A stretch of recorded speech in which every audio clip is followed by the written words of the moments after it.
Hello ಸ್ನೇಹಿತರೆ, welcome back to GS kitchen vlogs and creations. ಸ್ನೇಹಿತರೆ, ಯಾರೆಲ್ಲ ಹೊಸದಾಗಿ ನಾನು ಹಾಕುವಂಥ ವಿಡಿಯೋಸ್ನ ನೋಡ್ತಾ ಇರ್ತೀರಾ, ದಯವಿಟ್ಟು ಸಬ್ಸ್ಕ್ರೈಬ್ ಮಾಡ್ಕೊಂಡಿಲ್ಲ ಅಂದರೆ ಸಬ್ಸ್ಕ್ರೈಬ್ ಮಾಡಿಕೊಂಡು ವಿಡಿಯೋನ ನೋಡಿ ಅಂತ ನಾನು ಕೇಳ್ಕೊತೀನಿ. ಹಾಗೆಯೇ ಇವತ್ತು ಒಂದು 2 ಅಥವಾ 3 ಥರ ಬೇಬಿ ಕುಚ್ಚುಗಳನ್ನ ಯಾವ ರೀತಿ ಮಾಡ್ಕೋಬೋದು ಅಂತ ಈ ವಿಡಿಯೋದಲ್ಲಿ ತಿಳಿಸ್ಕೊಡೋಣ ಅಂತ ಅಂದ್ಕೊಂಡಿದ್ದೀನಿ. ಹಾಗೆಯೇ ಈ ರೀತಿ ನಾವು ಬೇಬಿ ಕುಚ್ಚನ್ನು ಮಾಡೋದಕ್ಕೂ ಮುಂಚೆ ನೋಡಿ, ಈ ಥರ ನೀಡಲ್ಗೆ, ಬೇಬಿ ಕುಚ್ಚು ನೀಡಲ್ಗೆ ಹೋಲ್ ಅಗಲ ಇರುತ್ತೆ. ಸೊ ಆ ರೀತಿ ನೀಡಲ್ನ ತಗೊಂಡು ಈ ರೀತಿಯಾಗಿ ನಾವು ದಾರಗಳನ್ನ ಪ್ರಿಪೇರ್ ಮಾಡ್ಕೋಬೇಕಾಗುತ್ತೆ. ಈ ಥ್ರೆಡ್ನ ಪ್ರಿಪೇರ್ ಮಾಡಿಕೊಂಡು ಅದಕ್ಕೆ ನಾವು ಹೇರ್ ಸ್ಟ್ರೈಟ್ನರ್ನಿಂದ ಸ್ಟ್ರೈಟ್ ಮಾಡಿ ರೆಡಿ ಮಾಡಿ ಇಟ್ಕೋಬೇಕು ಫಸ್ಟು.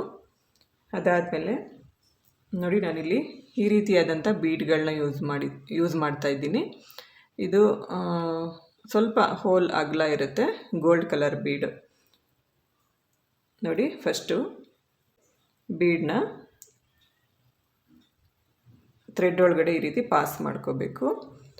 ಈ ರೀತಿ ಸ್ಮಾಲ್ ಸೈಜ್ ಬೀಡ್ಸ್ ತೊಗೊಂಡಾಗ ಆದಷ್ಟು ಈ ಎಳೆಗಳನ್ನ ನಾವು ಕಡಿಮೆ ಮಾಡ್ಕೋಬೇಕಾಗುತ್ತೆ. ಈಗ ಇದು 65 ಎಳೆ ಇದೆ. 65 ಎಳೆ ಅಂದರೆ ಅದು ಡಬಲ್ ಆದಾಗ 130 ಎಳೆ ಥ್ರೆಡ್ ಆಗುತ್ತೆ. ಸೊ ಈ ರೀತಿ ಚಿಕ್ಕ ಸೈಜ್ ಬೀಡ್ ತೊಗೊಂಡಾಗ ನೀವೇನು ಮಾಡಬೇಕು ಅಂತಂದರೆ ಒಂದು 50 ಎಳೆ ಥ್ರೆಡ್ನ ತಗೊಳ್ಳಿ ಸಾಕು. ಅದು 50 ಎಳೆ ಅಂದರೆ ಡಬಲ್ ಅಂದಾಗ 100 ಆಗುತ್ತೆ. ನೋಡಿ, ಈ ಥರ ಬಟ್ಟೆಗೆ ಥ್ರೆಡ್ನ ಪಾಸ್ ಮಾಡಿಕೊಂಡು ನಿಧಾನವಾಗಿ ಈ ರೀತಿ ಬೀಡನ್ನ ಎಳ್ಕೊತ ಬರಬೇಕು. ಅದಾದಮೇಲೆ ಈ ರೀತಿ ಇಟ್ಕೊಂಡು ನಮಗೆ ಕೆಳಗಡೆ ಕುಚ್ಚು ಎಷ್ಟು ಲೆಂತಲ್ಲಿ ಬೇಕೋ ಅಷ್ಟು ಲೆಂತಲ್ಲಿ ನೋಡಿಕೊಂಡು ಈ ರೀತಿ ನಾರ್ಮಲ್ ಹೆಮ್ಮಿಂಗ್ ನೀಡಲ್ಗೆ ಝರಿ ಥ್ರೆಡ್ನ ಹಾಕಿ ಇಟ್ಕೊಂಡಿರಬೇಕು. ಈಗ ಇದನ್ನು ನಾವು ಕುಚ್ಚನ್ನು ನಾಟ್ ಹಾಕೋಬೇಕು ಅಥವಾ ಗಂಟು ಹಾಕೋಬೇಕಾಗುತ್ತೆ. ಫಸ್ಟು ಝರಿ ಥ್ರೆಡ್ನ ನೋಡಿ ಕುಚ್ಚು ಮಧ್ಯದಲ್ಲಿ ಇಟ್ಕೊಂಡು ಈ ರೀತಿ ಥ್ರೆಡ್ನ ಎಳ್ಕೊಳ್ಳಿ. ಅದಾದಮೇಲೆ ಇಲ್ಲಿ ಏನು ಥ್ರೆಡ್ ಮಿಕ್ಕಿರುತ್ತೆ ಅಲ್ವಾ, ಅದನ್ನು ಈ ರೀತಿ ಬೆರಳು ಮೇಲ್ಗಡೆ ಹಾಕ್ಕೊಂಡು ಪಕ್ಕದಲ್ಲೇ ನೋಡಿ ನೀಡಲ್ನ ಈ ರೀತಿ ತೊಗೊಂಡು ಬರಬೇಕು. ಆಗ ನಮಗೆ ರೈಟ್ ಸೈಡ್ಗೆ ಒಂದು ರೌಂಡ್ ಶೇಪ್ ಫಾರ್ಮ್ ಆಗುತ್ತೆ. ಅದರೊಳಗಡೆಯಿಂದ ನೀಡಲ್ ಹಾಕಿ ಥ್ರೆಡ್ನ ತಂದರೆ ಒಂದು ನಾಟ್ ಕ್ರಿಯೇಟ್ ಆಗುತ್ತೆ. ನೋಡಿ, ಈ ಥರ ಒಂದು ನಾಟ್ ಕ್ರಿಯೇಟ್ ಆಗುತ್ತೆ. ಅದೇ ಥರ ನಾವು ಫುಲ್ಲು ಒಂದು 3 ಟೈಮ್ಸ್ ಅಥವಾ ಒಂದು 4 ಟೈಮ್ಸ್ ನಾಟ್ ಹಾಕ್ಕೋಬೇಕಾಗುತ್ತೆ. ನೀವು ಆದಷ್ಟು ನಾಟನ್ನು ಈ ರೀತಿಯೇ ಹಾಕ್ಕೊಳ್ಳೋದಕ್ಕೆ ಟ್ರೈ ಮಾಡಿ. ಆ್ಯಕ್ಚುಲಿ ಈ ರೀತಿ ನಾವು ನಾಟ್ ಹಾಕ್ಕೊಂಡ್ರೆ ಯಾವುದೇ ಕಾರಣಕ್ಕೂ ಬಿಚ್ಚೋಗೋದಿಲ್ಲ, ಹಾಗೇ ಇರುತ್ತೆ. ನೋಡಿ, 4 ಸರಿ ನಾಟ್ ಹಾಕ್ಕೊಂಡೆ ಅಲ್ವಾ. ಈಗ ಕುಚ್ಚನ್ನು ಸ್ವಲ್ಪ ಈ ರೀತಿ ಮೇಲೆ ತೆಗೆದುಬಿಟ್ಟು ಈ ನಾಟ್ ಒಳಗಡೆಯಿಂದ ನೀಡಲ್ನ ಆಚೆ ತೊಗೊಂಬರಬೇಕು.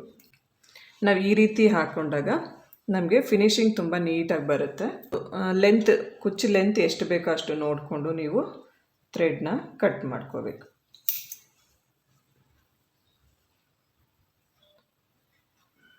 ನೋಡಿ, ಈ ರೀತಿ ಕುಚ್ಚು ಪ್ರಿಪೇರ್ ಆಗುತ್ತೆ. ನೋಡಿ, ಈ ರೀತಿ ಕುಚ್ಚು ನೋಡೋದಕ್ಕೆ ಈ ಥರ ಕಾಣಿಸ್ತಾ ಇರುತ್ತೆ. ಸ್ಯಾರಿಗೆ ಹಾಕಿದ್ರೂ ಕೂಡ ಅಷ್ಟೇ ತುಂಬಾ ಚೆನ್ನಾಗಿ ಕಾಣಿಸ್ತಾ ಇರುತ್ತೆ. ಸೊ ಎಲ್ಲರೂ ಒಮ್ಮೆ ಈ ಒಂದು ಬೇಬಿ ಕುಚ್ಚನ್ನು ಟ್ರೈ ಮಾಡ್ಕೋಬೋದು. ಸ್ನೇಹಿತರೆ, ನಾರ್ಮಲ್ ಹೆಮ್ಮಿಂಗ್ ನೀಡಲ್ಗೆ ನಾನು 2 ಎಳೆ ಸಿಲ್ಕ್ ಥ್ರೆಡ್ನ ಹಾಕ್ಕೊಂಡು 4 ಎಳೆ ಮಾಡ್ಕೊಂಡಿದ್ದೀನಿ. ಈಗ ಇದನ್ನು ಈ ಜಾಗದಲ್ಲಿ ಇದನ್ನು ಬಟ್ಟೆ ಮೇಲೆ ನೀಡಲ್ನ ಚುಚ್ಚಿ ಥ್ರೆಡ್ನ ಮೇಲೆ ತೊಗೊಂಬರ್ತೀನಿ.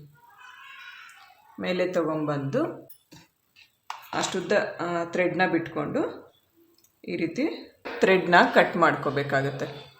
ಕಟ್ ಮಾಡಿ ಆದಮೇಲೆ ಈಗ ಇಲ್ಲೇ ಇನ್ನೊಂದು ಸರಿ ಇದೇ ಥರ ಹಾಕ್ಕೋತೀನಿ.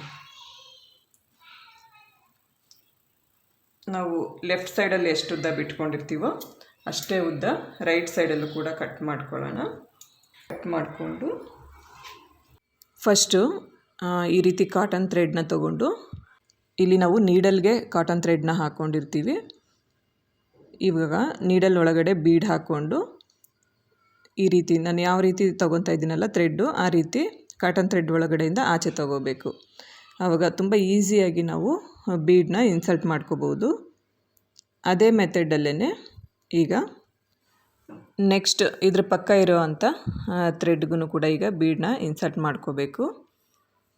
ಈ ಬೀಡ್ ಹಾಕೋಬೇಕಾದ್ರೆ ನಾವು ನೋಡಿ ಈ ರೀತಿ ನೀಡಲ್ನ ಕೆಳಗಡೆಯಿಂದ ಮೇಲ್ಗಡೆ ತಗೋಬೇಕು.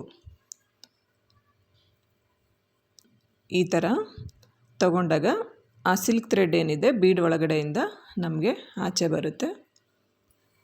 ಥ್ರೆಡ್ ಆಚೆ ಬಂದಿದ್ದಾದಮೇಲೆ ನೋಡಿ ನಾವು ಬೀಡನ್ನ ಈ ಥರ ಟೈಟ್ ಮಾಡ್ಕೋಬೇಕು. ಇದು ನಮಗೆ ಈ ರೀತಿ ಅಗಲವಾಗಿ ಬರುತ್ತೆ. ಎರಡು ಒಳಗಡೆಯಿಂದ ಥ್ರೆಡ್ ತಂದಿರ್ತೀವಲ್ವ, ಸೊ ಹಾಗಾಗಿ ಬೀಡು ಅಗಲವಾಗಿ ಬರುತ್ತೆ. ಈಗ ಇದನ್ನು ಒಂದು ಗಂಟು ಹಾಕ್ಕೋಬೇಕು. ಕೆಳಗಡೆ ಏನು ಥ್ರೆಡ್ ಉಳಿದಿರುತ್ತೆ ಅಲ್ವಾ, ಅದನ್ನು ಒಂದು ಗಂಟು ಹಾಕ್ಕೋಬೇಕು. ಆ ಗಂಟು ಯಾವ ರೀತಿ ಹಾಕ್ಕೋಬೇಕು ಅಂತಂದರೆ ನಮಗೆ ಕುಚ್ಚು ಹಾಕೋದಕ್ಕೆ ಸ್ವಲ್ಪ ಜಾಗ ಇರೋ ರೀತಿ ನೋಡಿಕೊಂಡು ನಾವು ಹಾಕ್ಕೋಬೇಕಾಗತ್ತೆ. ಫಸ್ಟ್ ಸ್ಟಾರ್ಟಿಂಗ್ ಒಂದು ಹಾಕ್ಕೊಂಡು ನೋಡಿ ಎಷ್ಟು ನಾವು ಥ್ರೆಡ್ಗೆ ಅಲ್ಲಿ ಜಾಗ ಬಿಟ್ಕೋಬೇಕು ಅಂತನ ಗೊತ್ತಾಗುತ್ತೆ. ಇವಾಗೇನಾದರೂ ನಾವು ಕುಚ್ಚು ಹಾಕ್ಕೊಂಡಾಗ ಸ್ವಲ್ಪ ಅಲ್ಲಿ ಜಾಸ್ತಿ ಗ್ಯಾಪ್ ಇದೆ, ಲೂಸ್ ಇದೆ ಅಂತ ಅನ್ನಿಸ್ತಾ ಇದೆ ಅಂತ ಅಂದರೆ ನೀವು ನೆಕ್ಸ್ಟ್ ಏನು ಇನ್ನೊಂದು ಕುಚ್ಚು ಹಾಕ್ಕೋತೀರಲ್ವ, ಆವಾಗ ಟೈಟಾಗಿ ಈ ನಾಟ್ ಹಾಕ್ಕೊಂಡು ನಮಗೆ ಕುಚ್ಚು ಹಾಕೋದಕ್ಕೆ ಎಷ್ಟು ಜಾಗ ಬೇಕೋ ಅಷ್ಟನ್ನು ನಾವು ಬಿಟ್ಕೋಬೇಕಾಗತ್ತೆ. ನೋಡಿ ಆ ಗ್ಯಾಪ್ ಒಳಗಡೆಯಿಂದ ನೀಡಲ್ ಹಾಕಿ ಥ್ರೆಡ್ನ ಮೇಲೆ ತರಬೇಕು. ತಂದು ಇಲ್ಲೂ ಕೂಡ ನಾಟ್ ಹಾಕ್ಕೋಬೇಕಾಗತ್ತೆ. ಸ್ನೇಹಿತರೆ, ಈಗಾಗಲೇ ನಾನು ನಾಟ್ ಹಾಕೋದನ್ನು ಕುಚ್ಚುಗಳನ್ನ ಹಾಕಬೇಕಾದ್ರೆ ತೋರಿಸಿದ್ದೀನಿ. ಸೊ ಹಾಗಾಗಿ ಇಲ್ಲಿ ನಾನು ನಾಟ್ ಹಾಕೋದನ್ನು ಸ್ಕಿಪ್ ಮಾಡ್ಕೋತಾ ಇದ್ದೀನಿ. ಈಗ ಇಲ್ಲೂ ಕೂಡ ನೋಡಿ 3 ಕುಚ್ಚುಗಳನ್ನ ಕಟ್ಟಿ ತೋರಿಸಿದ್ದೀನಿ. ನೋಡೋದಕ್ಕೆ ಈ ರೀತಿ ಕಾಣಿಸ್ತಾ ಇರುತ್ತೆ. ಈ ರೀತಿ ನೀಡಲ್ನ ಚುಚ್ಚಿ ಥ್ರೆಡ್ನ ಮೇಲೆ ತೊಗೊಂಬರ್ತೀನಿ.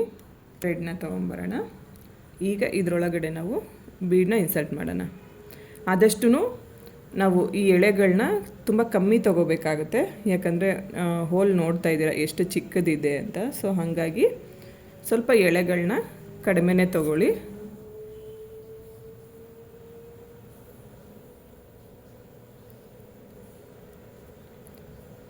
ಹಾಗೆಯೇ ಕುಚ್ಚು ಲೆಂತ್ ಕೂಡ ಅಷ್ಟೇ ನೋಡಿಕೊಂಡು ನಿಮಗೆ ಎಷ್ಟು ಬೇಕಾಗುತ್ತೆ ಅಂತ ನೋಡಿಕೊಂಡು ನೀವೇ ಅದನ್ನು ಬಿಟ್ಕೋಬೇಕಾಗುತ್ತೆ.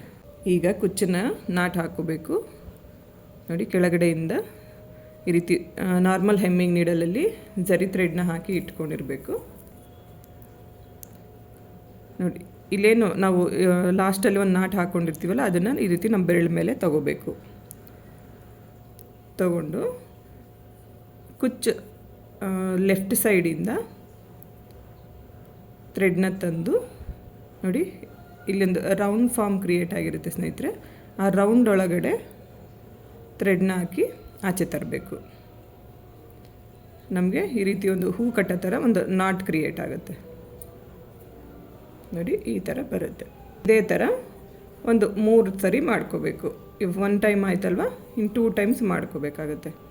ಈ ಥರ ಒಂದು 3 ಟೈಮ್ಸ್ ಹಾಕ್ಕೊಂಡಾಗ ಕುಚ್ಚು ಯಾವುದೇ ಕಾರಣಕ್ಕೂ ಬಿಚ್ಚೋಗೋದಿಲ್ಲ. ಒಂದು 3 ಸರಿ ಗಂಟು ಹಾಕ್ಕೊಂಡು ಥ್ರೆಡ್ ಹಿಂದೆಗಡೆಯಿಂದ ನಾವು ನೀಡಲ್ನ ಪಾಸ್ ಮಾಡ್ಕೋಬೇಕು. ಎಷ್ಟು ಬೇಕೋ ನೋಡಿಕೊಂಡು ಲೆಂತ್ನ ಕಟ್ ಮಾಡ್ಕೋಬೇಕು. ನೋಡಿಕೊಂಡು ಲೆಂತೆಲ್ಲ ಟ್ರಿಮ್ ಮಾಡ್ಕೋಬೇಕು. ನೋಡಿ ಈ ಥರ ಬರುತ್ತೆ. ಹಾಕ್ಕೊಂಡು ಹೋಗೋದು. ನೀವು ಇನ್ನೂ ಹತ್ರ ಬೇಕು ಅಂದರೆ ಇಲ್ಲಿಗೂ ಕೂಡ ಹಾಕ್ಕೋಬೋದು. ಇನ್ನೂ ಸ್ವಲ್ಪ ಹತ್ರ ಹಾಕ್ಕೋಬೋದು, ಅಥವಾ ಇನ್ನೂ ದೂರ ಬೇಕು ಅಂದರೆ ದೂರ ಮಾಡ್ಕೋಬೋದು. 3 ಕಲರ್ಸ್ ಒಂದು ಕಲರು ಥ್ರೆಡ್ಡಲ್ಲಿ ಹಾಕ್ಕೋಬೇಕು, ಮತ್ತು 3 ಕಲರ್ಸ್ ಇನ್ನೊಂದು ಕಲರ್ ಥ್ರೆಡ್ಡಲ್ಲಿ ಹಾಕ್ಕೋಬೇಕು. ಆ ಥರನೂ ಕೂಡ ಮಾಡ್ಬೋದು. ತುಂಬಾ ಚೆನ್ನಾಗಿ ಕಾಣಿಸುತ್ತೆ. ಸ್ನೇಹಿತರೆ, ಇಲ್ಲಿಗೆ ಈ ವಿಡಿಯೋನ ಮುಗಿಸ್ತಾ ಇದ್ದೀನಿ. ವಿಡಿಯೋ ಇಷ್ಟ ಆದರೆ ಲೈಕ್ ಮಾಡಿ, ಶೇರ್ ಮಾಡಿ, ಕಮೆಂಟ್ ಮಾಡಿ, ಹಾಗೆ ನನ್ನ ಚಾನಲ್ನ ಸಬ್ಸ್ಕ್ರೈಬ್ ಮಾಡ್ಕೊಳ್ಳಿ.